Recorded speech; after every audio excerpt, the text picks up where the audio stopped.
Welcome as we are here outside of Island Grove in Abington. I believe it is called the Wilson Place. We have State Representative Alyson Sullivan Almeida. Not legally yet, but yeah.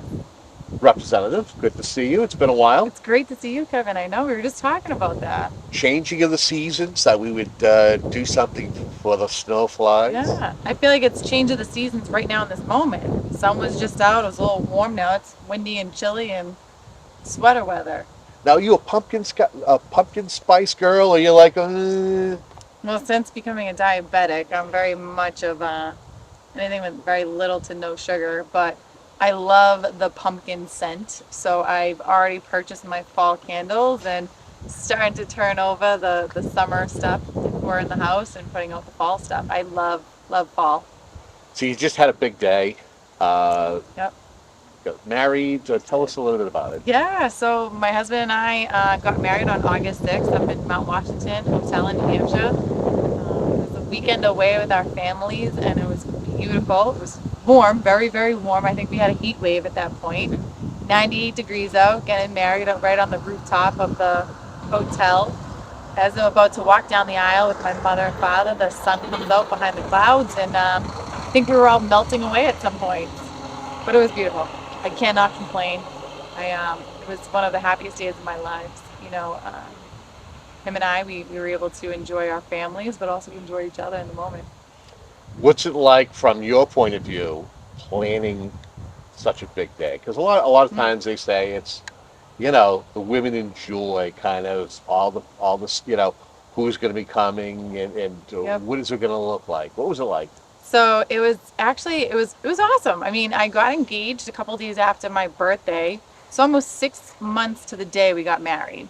A lot of people told me I was crazy for doing that, right? It's the end of legislative session, campaign year, and then getting married. So they asked if I liked myself because I was very busy between all three things, right? But I love being busy, so it was easy for me. I love having that pressure of getting things done. But my husband and I, we really enjoyed it.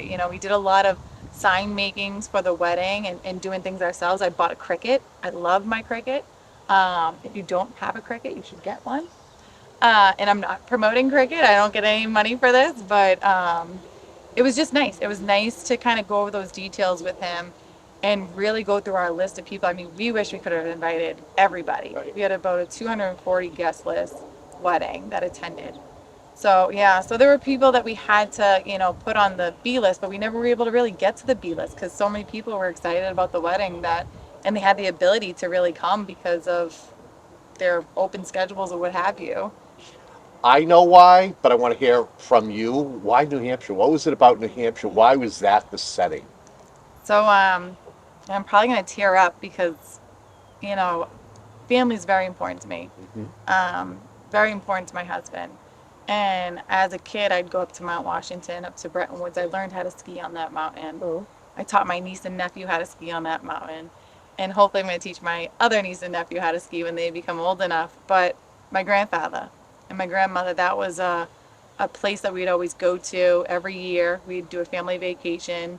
My aunt and uncle would come with their kids. And it was just, I mean, you talk about a house full of laughter. It was, I don't know if we slept, those weekends that we would go away. And the memories that I have of my grandfather and grandmother right on the back of that hotel, sitting there, enjoying just the moment with us. That was a huge reason why I decided to choose Mount Washington as the place where I wanted to get married. We lost my grandfather in January of 2021, and he adored my husband, and my husband adored him. So, and they share the same name, and they have other little facts in common, which is crazy to think, but I believe that was a place that would allow him to be there if he physically couldn't be there because he was no longer with us. Fantastic. And I believe that because I believe in butterflies as a sign of people that have passed, right? I don't know why, but it's our thing in our family. And as I was walking down the aisle and standing there at the altar, per se, right, there was a bunch of butterflies around me. And so I hope my photographer was able to capture that in the moment. But just seeing them there, it was like my grandmother, grandfather, my other grandparents, and everyone else that I lost were enjoying that moment with us. Oh, that's fantastic. You had alluded to just a few moments ago as far as how busy it was to close the legislative session, or at least wrapping things up, or getting the budget done. Other things taking place, sports betting now going to Yep. be a thing in the Yep. Commonwealth. Kind of give us a synopsis as how things kind of closed out and how the budget process wrapped up for you this time around. Oh wow, it was I mean it was stressful. I think we had one of the longest sessions in the history of the legislature. We went for I believe 22 and a half hours, almost 23 hours, maybe even more. And it was hard because of, my wedding being so close to the end of session. I was very much trying to avoid getting sick in any way, shape, or form. And so I was voting remote at that point. And it's difficult when you vote remote just because you're not physically there. But being that long into the process of the end of session, there's a lot of pieces of legislation that we were hoping to get through before the end of session. There's still hope that they will go through as long as they're able to go through in an informal setting. But we'll see. I mean, Governor Baker just signed into law to end child marriage just yesterday. I was up at the State House to celebrate that.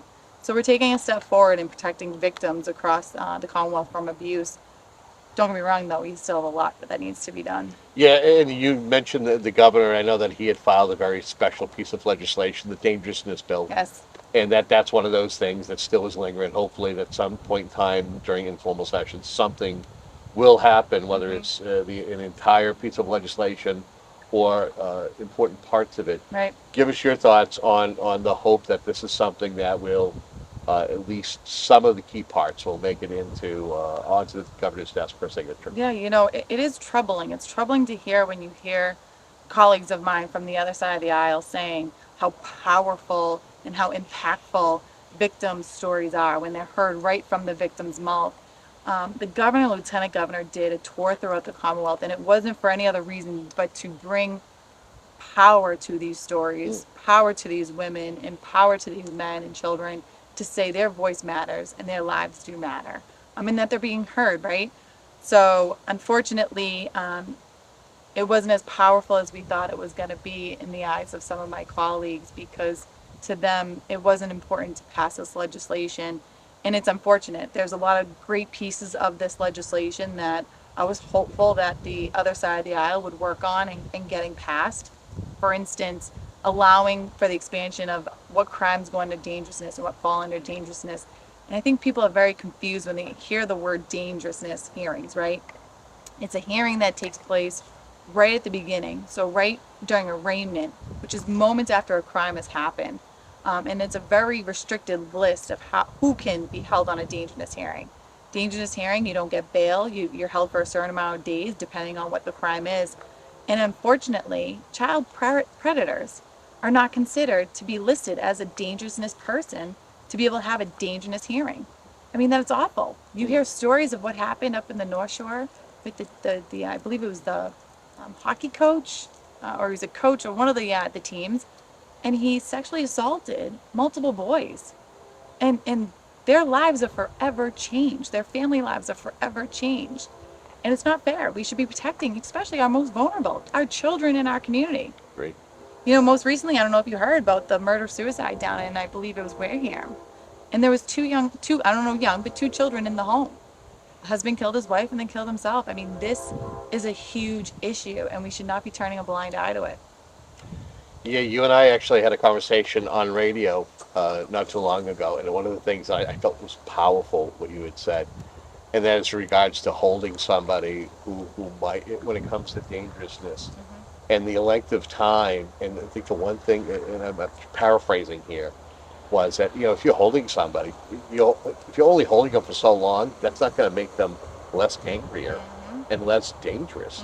Anything that that giving them time to, maybe Plan. plan. Yeah.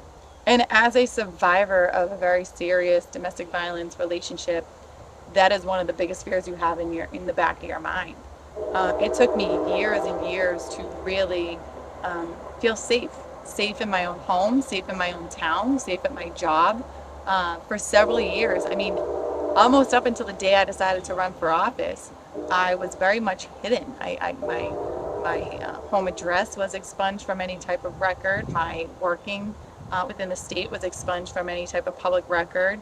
It was very difficult if my abuser was going to try to find me. The day I decided to run for office, though, was the day that I really felt like I got my life back because I was no longer going to live in fear. But for victims who are currently living through these type of situations, the fear of that person getting out after 90 days or 180 days is real because a lot of those people are promising to take one's life. And to think that your abuser is going to get out simply because of a loophole in the law and have all this time to be angry, to plot on how you're going to do it, it's a very scary time.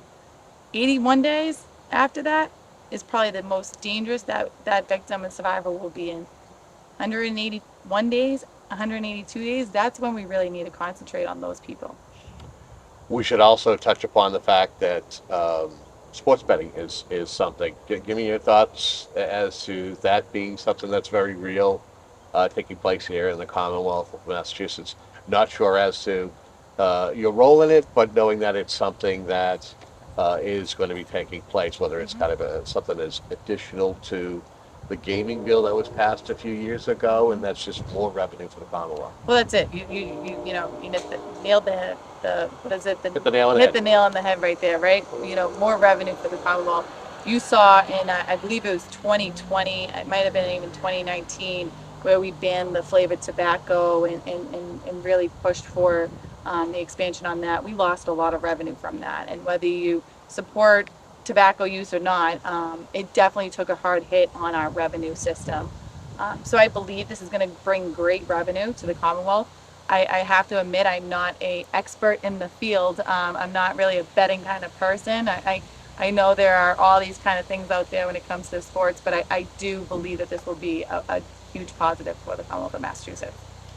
As you're wrapping up the last few months of your legislative term, up for re-election. Kind of, Yes. if you could put into perspective what the last year and a half have been like for you serving the 7th Plymouth District and moving forward, what you would like for voters to remember when they go to the polls on November 8th. So that's a huge question, right? And trying to put in very simple terms of what it has meant to me and how I feel about that. I've actually had several conversations with some of my colleagues, most recently, of course, because of the election, but it's been an honor to serve the people here in the Commonwealth, but also the 7th Plymouth District, so Abington, Whitman, Bridgewater.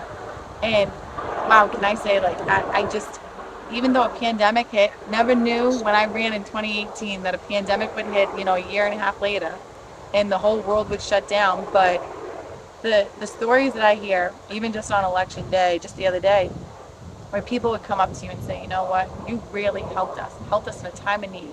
I had one gentleman, as I was putting signs out, came up to me and he asked for a lawn sign. And I, of course, said, here's a lawn sign. And he goes, you don't know it, but you helped me. You helped me tremendously.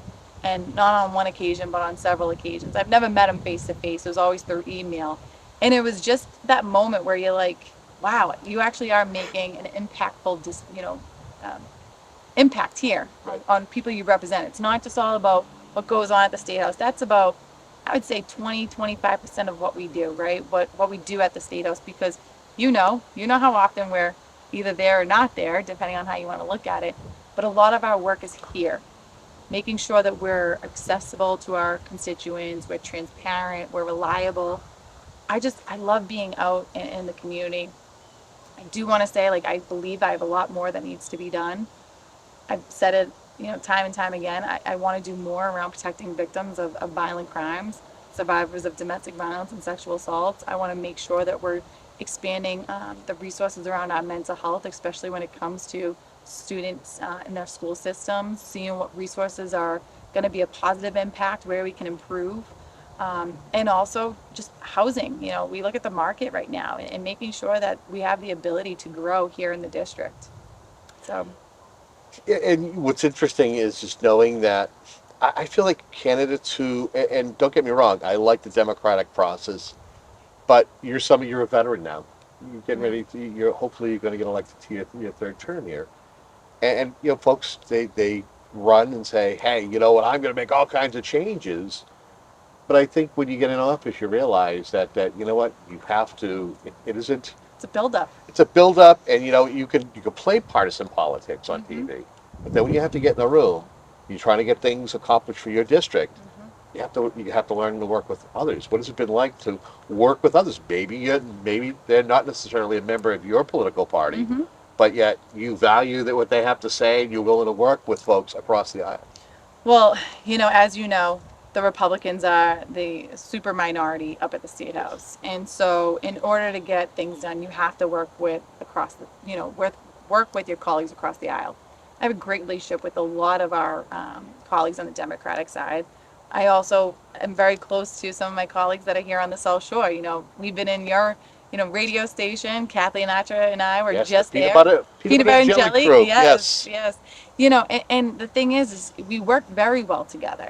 We have a great relationship, and we bounce ideas off of each other. What makes sense, what doesn't make sense. What the perception is of the Democratic side versus the Republican side, and really trying to find that middle ground. Because at the end of the day, when you serve in office, you don't just serve the Republicans, you don't just serve the Democrats, you serve the people that you represent. And that is very real. And I believe that most of the politicians, I could say, and I don't like using that word all the time, but Sure. especially here on the South Shore, it's about people, it's not about politics. Anyone that calls our office in need, I don't ask them what political party they're affiliated with. Mm. I don't even care if they voted for me or didn't vote for me or voted or not. It's about helping them in the time of need. Most people do not call your state rep unless you're at the, and that bottom of the barrel, right? It's not your first call, it's usually your last call. So I believe that work can get done, even though Washington doesn't show like it can, but here in Massachusetts it definitely can.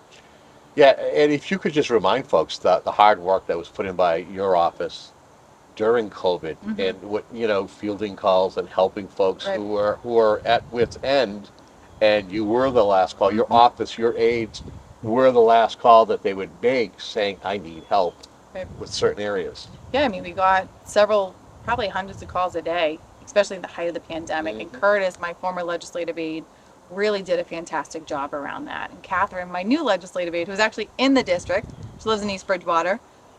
She's actually up at the State House right now. And it was a lot, it was getting those phone calls, getting the emails, and we probably received, I would say, roughly over 100 emails, maybe over 30 calls a day in the height of the pandemic. And luckily that slowed down. But then, of course, after fact was the stolen identity that we were getting, and those calls, and people frantic over the fact that they got a call from unemployment or a letter from unemployment saying they were trying to claim unemployment, which they never were, finding out that their identity was being stolen. It actually happened to my husband during the pandemic. Yeah, he got a call, and we were able to take care of it. Unemployment was really good at responding, but it happened to so many people, and that wasn't on the forefronts of the news or anything because we were in the middle of a pandemic. What do you feel are going to be the paramount issues that legislators like yourself, whether they're whether they're a state representative or state senate, what do you feel are going to be the paramount issues that they're going to be questioned about before the big election in November? Is there anything that comes to mind? I guess you might be segueing into some of the stuff we've already voted on. Is that what you're No, just regarding? no, just in general. So I know that, we took vote around abortions here in Massachusetts regarding the decision from the Supreme Court. And I've had several conversations with several people across the district. Hmm.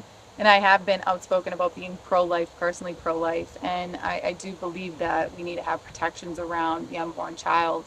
They filed legislation back in 2020 in the budget that was deemed named the Roe Act, right? That would expand abortions from 24 weeks to late-term abortions.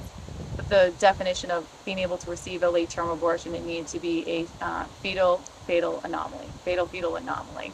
And in the most recent agenda, in the most recent bill, it changed that to severe fetal anomaly. And I was very concerned with what the definition of severe was, Mm. because at the end of the day, what might be severe to you is a loving child to me. And I believe we should have some restrictions, especially when you're dealing with late-term abortions. At some point, that child is going to feel pain. That child is a living being. And if it can survive outside the womb, then we should be thinking about that as well. No, I was just in general, it's just a general Yeah, yeah, yeah. question. No, I mean, It could be anything from, I mean, we're going to have ballot questions, yes, yes. I think we have several ballot questions. several 'Cause, ballot yeah, questions. What about fireworks? There's one about yeah, happy hour, yep, yep. illegal Driver's immigrants, license for driver's illegal immigrants. licenses, yeah, Yep. stuff like that. Hmm. It's, that are going to be questions. Most definitely. I mean, I believe it might be up to either 10 or 12 ballot questions from what I'm hearing. So I hope people are prepared for several pages of, Okay. yeah, ballots. But, as regards to the, driver's license for illegal immigrants, I voted against that when it came to the House. And, for several reasons. If you look at our R&B, and they're all humans, right? So we've seen throughout the whole entire pandemic a short staff everywhere. Everywhere you go, there's help wanted signs. Mm-hmm. It's no different for state employees as well. Correct. We saw several people early retirement because they just didn't want to deal with the headache of the pandemic. So now we're trying to fill those spots. They're playing catch up. And with everything that has happened, and I'm not bashing the R&B whatsoever, but they've been in the news several times over the last several years. Yep. For things that are human error, but it's made a huge difference on the whole entire Commonwealth. It has a big impact. Right. So driver's license for illegal immigrants, that's people here without status, or came in here and extended their stay past their status, their visa. We're talking about the issues around voting. We're talking about the issues around actual identity. I mean, have you gotten a license lately? Recently? It's been a couple of years. I mean, you're short of giving blood at this point to Yeah. prove who you are. Yeah, if you're going to, especially if you're going to get the federal, the real Yep, ID one. exactly. Yeah. And the concern is, we're leaving it up to an R&B that's already short-staffed, overworked, to really, be able to sit here and say, okay, we're not giving this license, we're giving that license. Now we're going to have two separate licenses. And then voting. You go into the R&B now and you register to vote when you sign up for a license or drive a permit. Yep. So there's concerns around that. And with voter integrity, I mean, we pushed for identifications when it comes to voting, and they said that that was something that we shouldn't be doing because there are people that can't afford an ID. Well, let's give them a no cost or low cost ID just simply for voting. So your particular district is going to be a little bit of a change. Yes. A little bit of a geographic High change. Precinct 1 in East Bridgewater. Yes, I know some people on my staff who are very happy about Yes, my in-laws are too. that. Have you had a chance to engage some of the new people in the new part of the district that yes. will become part of 2024? Yep. So when we were out collecting signatures, we actually door knocked in East Bridgewater and Precinct 1, introduced myself to Precinct 1 in some areas. And I do know a lot of people in Precinct 1, so I got to meet them even in the last 3 years because I had the mindset that it's not just 2, 3, and 4 I represent. Technically, yes, those are the ones that would be able to vote for me, but I treat East Bridgewater as a whole. So I never turned anyone away if they were not technically in my district, if they did reach out to the office. But I know there's a lot of people that are very excited. I'm very excited. I'm sad to lose Precinct 4. I have family in Precinct 4 as well. They're sad to see me go, but you'll still treat that as the same exactly. as... And you know what? Jerry Cassidy picked up East Bridgewater, and he is a great rep, and I know he'll do well in sense of representing East Bridgewater. Let's close things out. Anything that I have, it's almost like a blank check. You fill in. Oh gosh. You fill in what. $1 million. Well. How about that? How about that? Right? Publicist Clearinghouse. That's nuts. This is yours. No. Yes. If there's something I haven't asked you, but you want to at least take a moment while we got the cameras rolling to just touch upon it. If not, information if folks have questions, if it's constituent needs or election based. Yeah, I mean, I can't really think right now on the spot of anything we haven't touched upon. I feel like it's been forever, but we see each other all the time. It's been a while since the cameras have been on. But, if people want to get in touch with me regarding legislative stuff, you can definitely email me at the State House. It's Alyson, ALYSON.Sullivan @mahouse.gov. And if it's more campaign policy issues, policy issues you can email the State House as well, but more political questions, campaign questions, you can email me at AlysonSullivan4 and the number 4 at gmail.com, or even on my social media, Facebook, Instagram. I'm trying to work on Twitter. I'm not really Twitter savvy. My aide's kind of, she actually gives me a hard time about how my Twitter is not up to par, because apparently the youngins use Twitter. Yeah, I thought Instagram was the popular one. Instagram is, but you also got to understand algorithms Yeah. and what time of day you should put something out and how it never works for me. I just post. Sometimes I post several times a day. Sometimes, it's every couple of days, but Same here. Well, thank you again. Good seeing you. thank you. Continued success and congratulations Thank on you. the nuptials. Before we do end, I do want to give a little plug. Please. Yes, to Martin's in Abington, Okay. Martin's Restaurant. They do a veterans breakfast every first Wednesday in the month, and they do it throughout the whole entire day. And they said their first veteran comes in, I think, at 4 a.m. when they open up. We were just there this past Wednesday with Adam, our amazing veteran service Adam officer. Gunn. Oh my gosh, he's amazing, right? Yep. I A lot of can't energy. say I can't say enough about him. He genuinely cares from the heart. We presented Skinny, one of our Abington's oldest veterans. He's 101, turning 102 in January, with a shadow box. So he's actually a master carpenter. He has a whole workshop. I was there earlier before this taping, and he has this whole workshop. He still does wood projects. Awesome. At 101 years old. I mean, I hope I'm moving by 101, right? So him and his brother, I mean, they go to Martin's every week, but the first Wednesday in the month, Martin's takes care of our veterans throughout the communities, and I can't thank them enough for what they do. I want to say, I'll check my crew, but I think that Skinny's brother might have been was he not the original Green Wave football team coach? He might have been the original. I know he was a football coach. Yep. He's actually he's a hot ticket. One of the first. I was with him too, Walter. He's a great man. He's turning 100 this year. Awesome. I know. So between the both of them right now, there's 200 years. Great. And it's amazing. It's amazing that the two of them still get together every single week. They enjoy each other's company. And you can see the personalities. I was able to do a podcast with them, and I'm sitting in between them, and I'm just, chuckling because they remind me so much of my grandfather, right? The same kind of generation, same era. Yep. And just the things that were coming out of their mouths, I was like, you know what?